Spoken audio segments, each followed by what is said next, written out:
what's going on, guys? It's me, Train Man, and welcome back to the Zombie Train. Episode 160 something, or maybe even 170. If we're getting that close to the next run session. Yowza. Anyways, so this week we work more on the gorge, we work more on the terrain down here. I don't think we do too much, I don't think we do really any texturing. We do some stuff up near Milford with the terrain as well, and then we go out to the old main. Not necessarily in that order. Although the old main sections, to be honest, are kind of slow, because it's 90% thinking and 10% working, because I don't really know what that area looks like yet. I don't have it in my mind's eye. I'm sort of feeling around. I'm sort of going, okay, well, I can do this, I can do that. And making things make geologic sense, is something that I like to do, or, and geographic sense. Well, why does a rail line go this way? I don't know. Let's have a good reason for it. But anyways, so I'm going to pick up where we left off-ish, which was in San Francisco. Now, in San Francisco, I had recently gotten my hands on the dirigible, the Enterprise ZTZ-1. The first non-train... No, even then, no, not quite. It was really the first thing that the Zombie Train Incorporated had, because before I went back to the East Coast and said, okay, we're Zombie Train Incorporated now, this existed. We were just the Zombie Train before. Anyways, some points I've got to make before we go off into the Nevada desert to find Weibold here. We didn't use that dirigible very often. And the reason for this was, in the name of safety, and in the name of sanity, and stuff like that, they had filled it and designed it to be filled with helium. Not necessarily a problem, because it keeps it from doing things like blowing up on a whim. Beside the point that hydrogen is fairly safe, to be honest, there have been some disasters involving that, but it can be abated. Anyways, most of the U.S. Navy's helium, and the U.S. Navy is the big dog. I'm gonna use that term sort of interchangeably with U.S. government, Army, etc. Everything post World War Z that was United States stemmed from the Navy, because they were the most coherent and most organized department when the war began, or after the Great Panic, because they're at sea. They don't have to worry about zombies too much.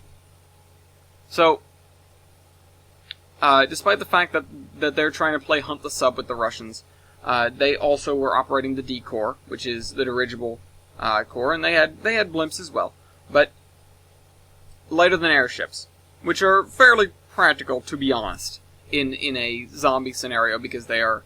They can stay aloft for a long time. They are a very good observation platform. They don't need a lot of fuel. They don't make a lot of noise, etc. I can gush about this for a while. But the point is, they needed most of the helium, especially after the Battle of Portland, where the D Corps got kind of shot up. So, we were given whatever was left of the supply, which wasn't much. Put it on the Enterprise, which took up a significant portion of its carrying capacity, but that's beside the point. And, told to go on our way, go back to the East Coast, and start work on the Zombie Train Incorporated, and to basically get in contact with them when I got there. Then they'd be able to supply, or, provide me with supplies and assistance, blah blah blah. They'd have cargo ships come through the canal. Okay, that I can deal with. They were busy retrofitting the Liberty ship Jeremiah O'Brien is it Jeremiah O'Brien on the West Coast? I think so, yeah. Or is it John W. Brown? Whatever one is out there. Although I think that one is in fairly, before the war, it was in fairly close to original condition. What they were trying to do is swap it out to run on coal. And a lot of the Liberty ships were designed to run on coal, so that's fine. It didn't take that much effort, and they were doing this before I came along, so they must have seen that, hey, coal works somewhere. Anyways, so the proceedings took about a day. It was around nighttime when I decided to leave San Francisco and head back east. somewhere in the meantime there, I learned Wybold was missing, because I wanted to take him with me. To sort of help set this up, because I knew it was going to be hell. Find out he's missing, immediately go, okay, well, now the priority is not setting up the Zombie Train Incorporated, the priority is finding Private Wybold. Saving Private Wybold.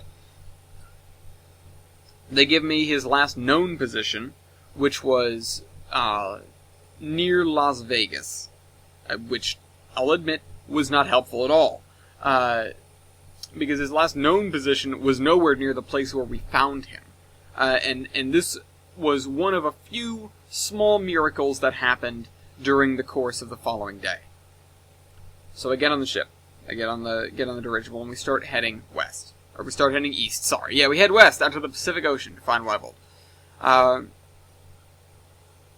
So we head west, and instead of heading to Las Vegas, because the word was, okay, yeah, he was last reported to be in Las Vegas, he left Las Vegas and headed north.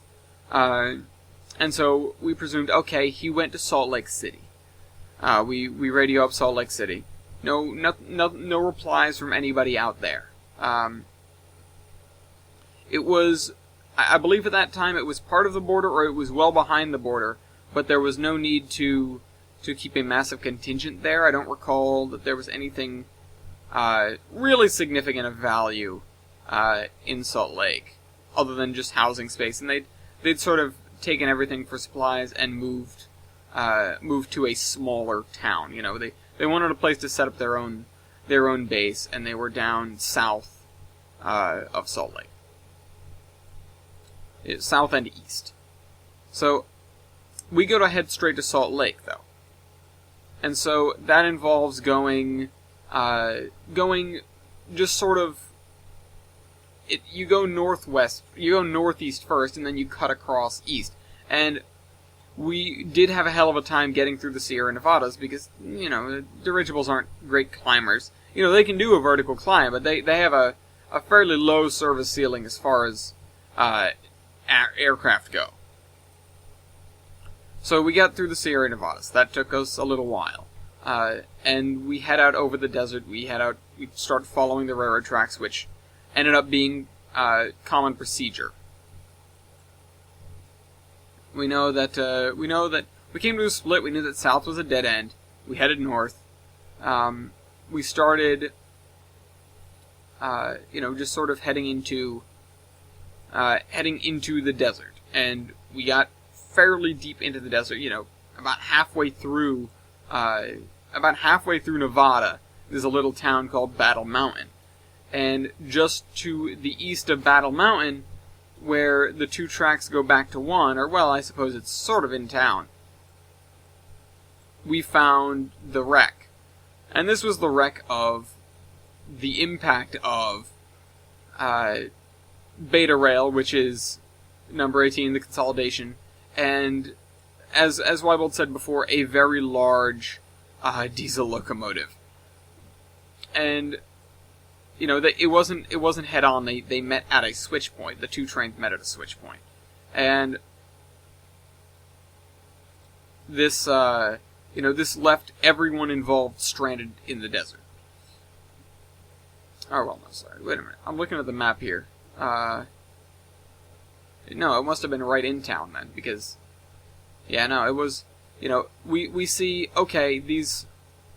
This little town's got some life in it when it probably shouldn't. And so we go in to bring the Zeppelin low over it. Now, we had known ahead of time that this was there. And by ahead of time, I mean before Enterprise got there, because we were using our Sparrowhawks, the biplanes, that the Enterprise carries 5 of, in a hangar. It is a flying aircraft carrier. They were designed to be as such. The Akron class was designed to be as such, and that's probably one of the coolest things about this thing, is we can multiply our search range 100-fold using these planes, but we were just using a couple of them to sort of scout down the rail lines and then report back. We get to Battle Mountain. It is not early in the morning, but it's still morning, and we see a lot of movement around this crash site. It's, okay, there are definitely some people alive down there. And I'm looking out the window and I'm checking my binoculars, and we've got people out, we've got people with better binoculars looking out for what's going on, and it's, then suddenly we realize there's a gun pointed at us. They had some sort of, I can't recall if it was an artillery piece or specifically an anti-aircraft gun. If it was an anti-aircraft gun, I have no doubt that it was originally Band of Guardians, because they really had a problem with the D Corps. The D Corps basically won the Battle of Portland, because the Band of Guardians had no air cover. So whoever was in charge of this division was smart and brought something to take down a dirigible. So we sort of hold back, but I get a radio online. Or, I tell them to broadcast on all frequencies just in case somebody's got a radio on down there. And if they're the people we're looking for, they'll know who we are. This was the next miracle. They did have a radio. They could not transmit, but they could receive, and they heard who we were, and they stood down. I almost said standed. But yeah, they stood down. Again, they could not transmit, they could receive. They used a piece of metal to flash us Morse code from the ground, which I thought was ingenious. Good job, Weibold. I can't remember, to be honest, if it was him who had the idea to do that. I don't think I ever asked, but I'm going to give him credit on this one. So they flash us, signals beta rail, or, something to that effect. Maybe even just BR. I don't know Morse code very well. I know a little bit of it. And so, I'm not the one interpreting this. They've got someone on the bridge who knows what's going on. And it's, okay, well, can we try to land? And the answer is, no, we cannot try to land. We've got no mooring mast, and we're not going to, throw down an anchor or something. Or, have them tie us off. And the wind was kind of getting, kind of becoming troublesome. It was blowing due east. And it was threatening to just blow us away from town. So we pointed into the wind, and we released a Sparrowhawk. Sparrowhawk 2 biplane. From the trapeze. I was in that Sparrowhawk, and I wasn't the one flying. I can't fly. Weibold can fly. I cannot. And we landed on the highway, and the town had been cleared of zombies. They were sort of, they were making a meager living. They weren't, growing any food or anything like that. Unfortunately, they were sort of living off the stores in Battle Mountain, which the military had come through there, and they'd taken quite a bit, but at the same time they'd left quite a bit. But, supplies were running thin after 3 or 4 weeks of being stuck out there. That is the other miracle. That may be the last one here. The other miracle was, they had enough supplies to last. And they had enough supplies to last a couple more days when we couldn't get, the dirigible down, and transporting people up one by one via Sparrowhawks was not a good idea. So, I then made the first official act. It could be considered the second, because of my first being, we're going to go find Weibold. But the first official act of the Zombie Train Incorporated, which was, clear this line for us to use it. And so they sent out a fairly sizable work train, using one of the only engines on hand, 4449, who was still in kind of rough shape due to what Weibold and I had done to it when we needed it before. But it could pull a train. So they sent it out there.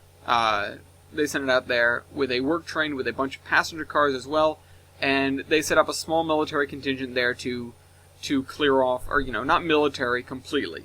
There were civilians at this point, but the line was beginning to blur. Or, ever since the Navy sort of took over all operations, which was the very beginning, the line between civilian and military had blurred significantly. If everyone was fighting the zombies. If you weren't fighting the zombies, you were probably dead. And so we got people out there who were going to clear the line by any means possible, including cutting up the engines. And at first, Weibold was completely okay with this. And on second thought around, he goes, "No, save it. And he, asked me if we can use these newfound resources, as I was explaining to him, to rebuild it." And I went, "Absolutely." And so that was first on the list of a very, very long line of locomotives, which I'll talk about next time. But that was the first, that was the very beginnings of the Zombie Train Incorporated. A very successful beginning. Train men out.